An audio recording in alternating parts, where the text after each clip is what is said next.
শেখ হাসিনার কারাগার থেকে আজকে মুক্ত হয়েছেন আলহামদুলিল্লাহ।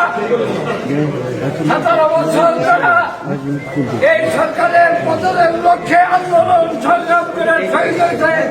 তাদের স্মৃতির প্রতি শ্রদ্ধা জানিয়ে কোটা বিরোধী আন্দোলনের দ্বারা শহীদ হয়েছে।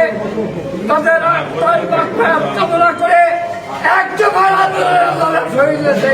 তাদের আত্মার মাঠ করে দুটি কথা বলতে চাই।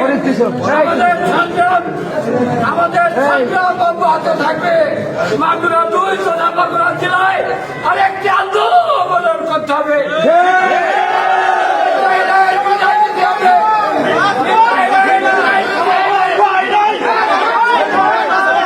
মাগুরার মাটিতে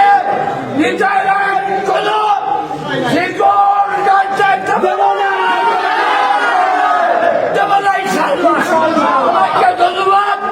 কাজী কামাল ভাইয়ের সুস্থতা কামনা করে, বেগম জিয়ার সুস্থতা কামনা করে আমাদের প্রিয় নেতা তারেক রহমান দেশে ফিরে আসবে সেই আশাবাদ ব্যক্ত করে আমি আমার বক্তব্য শেষ করছি।